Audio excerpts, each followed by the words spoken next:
Boys Town. Boys Town.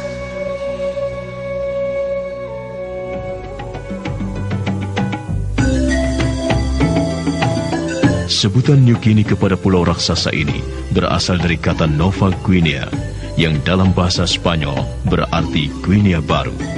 Hal ini disebabkan karena para pelaut Spanyol yang pertama-tama mendarat di Pulau Papua pada tahun 1582 melihat adanya kemiripan pantai Pulau Papua dengan pantai Guinea, sebuah negara di Afrika.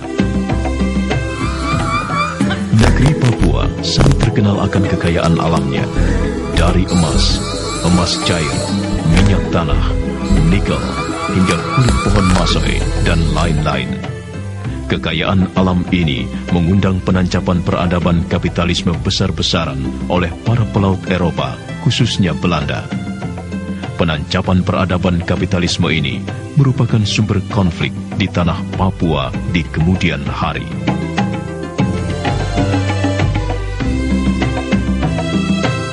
Pada umumnya, bangsa Papua memiliki satu kultur yang mampu melestarikan keberadaannya selama berabad-abad, yaitu sikap untuk mengatur diri sendiri. Sikap dasar ini selalu ditunjukkan oleh bangsa Papua saat berhadapan dengan pihak-pihak lain, seperti pemerintah kolonial Belanda, kaum misionaris, pedagang, dan pendatang pada umumnya.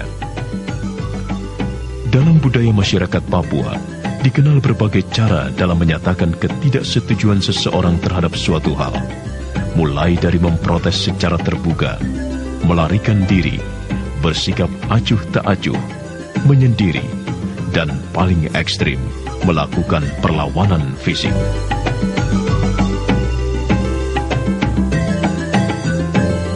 Pada tahun 1920, Hindia Belanda sudah berhasil mempersatukan teritorium di Pulau Papua. Keterlibatan PBB di Irian Barat dimulai pada tahun 1949 melalui pembentukan Komisi PBB untuk Indonesia. Komisi ini merancang pelaksanaan konferensi meja bundar di Belanda yang menghasilkan suatu persetujuan penyerahan kedaulatan dari Belanda ke Federasi Indonesia di bawah pimpinan Soekarno. Selama perundingan berlangsung, Belanda bersikeras mempertahankan kedaulatannya atas Irian Barat. Sebaliknya, Jakarta mengklaim bahwa Irian Barat adalah bagian integral dari Hindia Timur Belanda, dan karena itu harus menjadi bagian dari Indonesia. Ketika persengketaan tentang Papua semakin sengit, pada tanggal 1 Desember 1961, pemerintah Belanda menyetujui pendeklarasian kemerdekaan Papua di Hollandia, kini Jayapura, seperti yang telah dinyatakan dalam New Guinea Rad.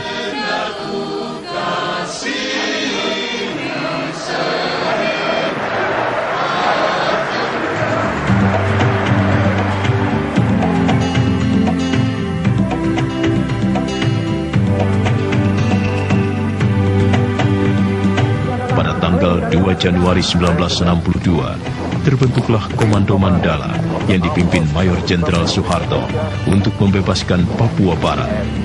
Akibatnya, pertempuran antara Indonesia dan Belanda kembali meletus. Maka pada tanggal 21 Februari 1962, Presiden Soekarno bertemu dengan John F. Kennedy, Presiden Amerika Serikat yang baru terpilih, untuk menyelesaikan masalah Papua. Atas tekanan Amerika Serikat, pada tanggal 15 Agustus 1962, pemerintah Belanda akhirnya bersedia menandatangani persetujuan dengan Indonesia mengenai penyerahan kedaulatan Papua Barat kepada pemerintah Indonesia. Persetujuan ini disebut dengan New York Agreement.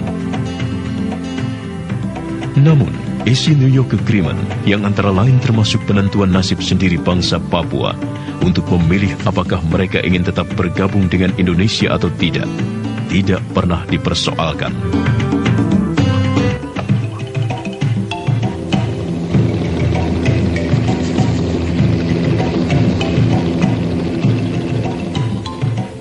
Pada bulan Agustus 1968, suatu tim PBB kembali ke tanah Papua yang telah diberi nama Irian Barat untuk membantu memberi pendapat dan terlibat dalam kegiatan penentuan nasib sendiri rakyat Papua.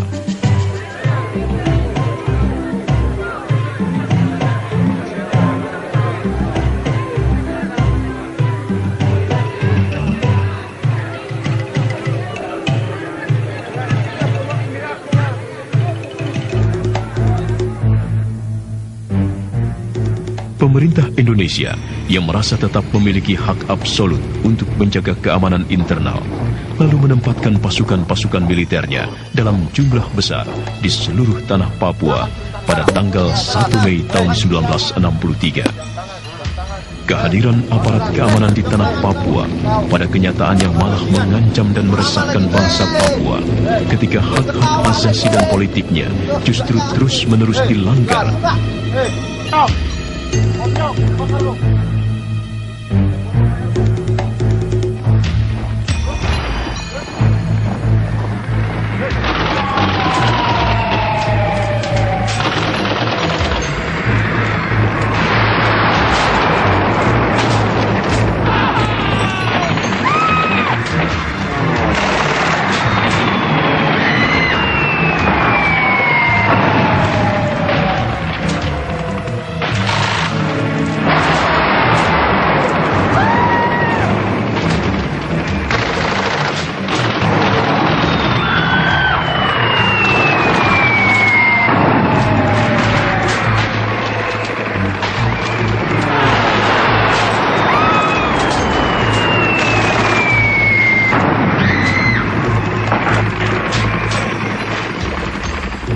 Gejolak pemisahan diri yang sebelumnya memang sudah berkembang pada sebagian masyarakat Papua atau yang disebut Organisasi Papua Merdeka atau OPM semakin lama semakin meluas dan diikuti oleh demonstrasi-demonstrasi kaum nasionalis.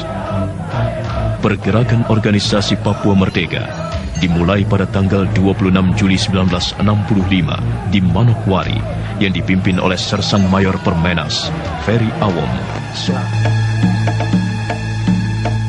Pendekatan pembangunan selama Orde Baru yang menempatkan masyarakat Papua hanya sebagai objek justru semakin melahirkan sentimen anti-Indonesia yang semakin terakumulatif hingga menjadi suatu self-defeating power bagi masyarakat asli Papua Barat.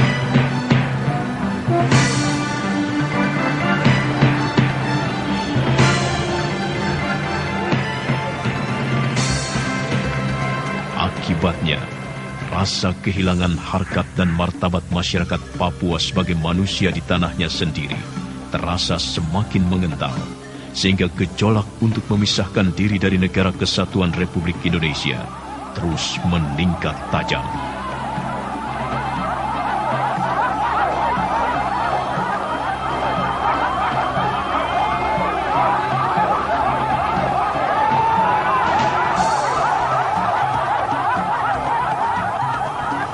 Di samping itu, banyak kalangan yang salah persepsi atau bahkan tidak paham mengenai akar persoalan di Papua Barat yang antara lain diakibatkan oleh terjadinya penyimpangan-penyimpangan pada sejarah Papua. Fakta sejarah membuktikan bahwa wilayah Papua Barat tidak termasuk wilayah Indonesia atas beberapa sebab, yaitu Papua Barat telah menjadi bagian dari Kerajaan Belanda pada tanggal 7 Maret 1910 dan tidak lagi menjadi wilayah Hindia Belanda yang berkedudukan di Batavia atau Jakarta selama 350 tahun.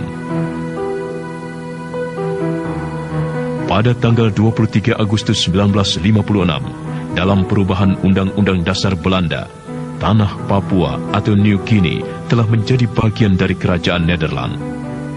Berdasarkan pidato Presiden Soekarno di depan sidang PPU-PKI dan PPKI pada tanggal 11 Juli 1945, bahwa Indonesia merdeka hanya meliputi Sabang atau Aceh sampai ke Amboina atau Maluku, sedangkan tanah Papua Barat tidak dimasukkan atau di luar wilayah hukum RIS atau RI. Bahkan dalam sidang-sidang tersebut, dengan tegas, Dr. Muhammad Hatta mengatakan, kemerdekaan RI hanya untuk rumpun bangsa Melayu, tetapi rumpun Melanesia tidak termasuk dengan alasan bahwa orang Papua masih terbelakang atau tertinggal. Biarlah nanti kemudian orang Papua menentukan nasibnya sendiri atau merdeka. Presiden terpilih Abdurrahman Wahid kemudian membuka wacana baru, yaitu dengan mengizinkan pengibaran bendera bintang kejora pada peringatan Hari Kemerdekaan Papua pada tanggal 1 Desember 1999.